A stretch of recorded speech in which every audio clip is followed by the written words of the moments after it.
삶의 질을 떨어뜨리는 대표적인 질환, 두통. 성인 3명 가운데 1명이 경험할 정도로 두통은 흔한 질환으로 인식돼 있는데, 그렇다 보니 두통을 치료해야 되는 질환이라기보다 참고 견뎌야 하는 증상으로 여기기 쉽다.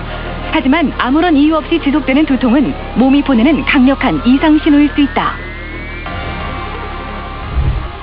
두통은 이제 머리에 생기는 통증을 말하는 거고요. 누구나 한 번씩 경험해 볼 수 있는 아주 흔한 증상입니다. 보통 두통은 원인 질환이 명확하지 않는 1차 두통과 원인 질환이 있는 2차 두통으로 나뉘고 있고요. 보통 저희 이제 병원에 환자분들이 오실 때는 이 2차 두통을 염려를 해서 내원하시는 경우가 많습니다. 증상인 동시에 질환의 이름인 두통. 두통을 일으키는 원인만 300가지가 넘고 그 증상 또한 다양하다.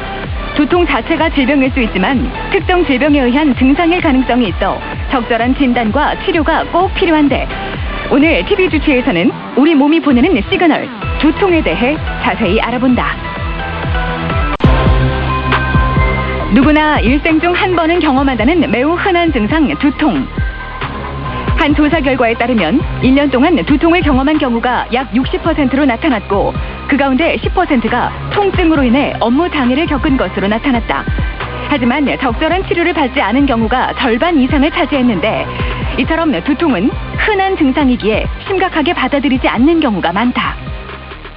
오늘 어디가 불편해서 오셨죠? 한쪽 머리 두통이 심해가지고 그것 때문에 진료를 좀 한번 보러 왔습니다.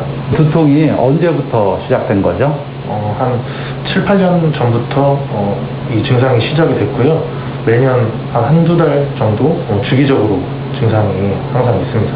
머리가 아플 때는 주로 어떤 식으로 아프세요? 증상이 너무 심하면 이제 눈물이나 콧물이 좀 날 때도 있고 제자리에 있기 힘든 그런 증상이 있습니다. 두통은 크게 특정 원인 없이 증상에 기초해 진단하는 1차성 두통과 특정 원인 질환에서 기인한 2차성 두통으로 구분되는데, 긴장형 두통, 편두통, 군발 두통 등이 1차성에 해당된다.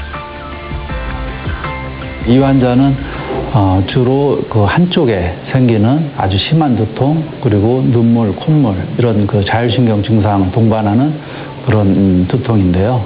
보통 이제 군발 두통의 가능성이 많습니다. 그렇지만 전에 없던 증상들이 이렇게 갑자기 생기는 경우는 그 머리 안쪽에 어떤 문제가 있는지를 확인하기 위해서 뇌 영상 검사를 같이 해서 그 2차 두통의 가능성을 배제하는 것이 중요하다고 할 수 있습니다. 1차성 두통은 영상 검사상 특히 소견은 없지만 환자에게 통증이 있고 일상생활에 불편을 겪는 만큼 적극적인 치료가 필요하다. 또 그 증상만으로 2차성 두통 여부를 확인하기는 쉽지 않은데, 자세한 병력 청취와 정확한 진찰을 통해 2차성 두통의 가능성을 검토하고 조금이라도 뇌 질환이 의심되면 빠른 진단을 위한 정밀 영상 검사가 필수다. 그동안 어떻게 잘 지내셨어요? 네.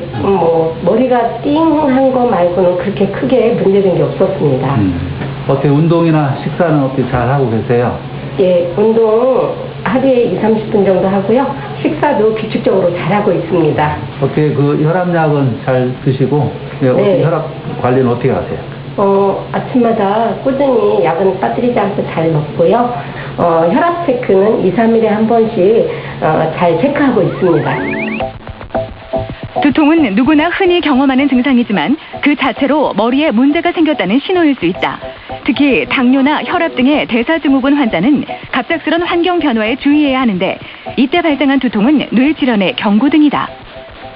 이분 말씀 표현에 의하면 내가 살아오면서 이제까지 이렇게 아픈 적이 없었다라고 하는 그런 이제 벼락두통이라고 하는데, 그런 두통으로 오셨습니다. 일반적으로 그런 벼락두통이 있을 때 환자분들 그 머리 사진을 찍어보면 뇌지주막하 출혈이라든지 이런 경우를 한 3분의 1 환자에서 볼 수 있기 때문에요. 저희가 뇌 영상 검사를 했고 뇌 동맥류가 발견돼서 그 코일을 삽입하는 그런 시술을 받았습니다. 그래서 지금은 이제 간헐적인 긴장성 두통 정도 있는 거고요.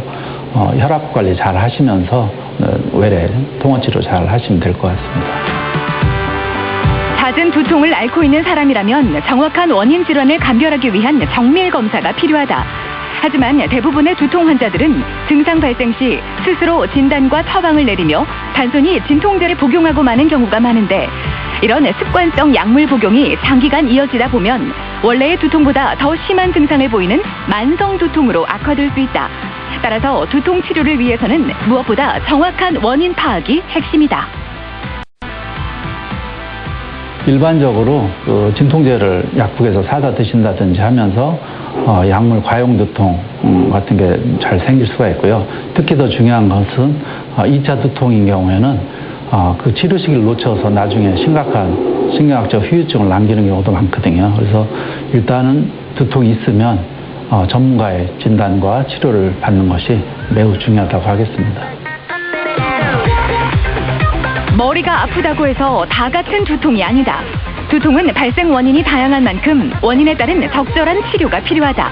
또한 증상이 비정상적으로 장기간 이어진다면 만성 두통을 의심해봐야 하는데 단순히 스쳐 지나가는 통증으로 방치했다가 자칫 우리의 일상까지 파괴될 수 있다. 내 몸이 보내는 이상 시그널 두통. 그 작은 시그널에 귀를 기울여야 한다.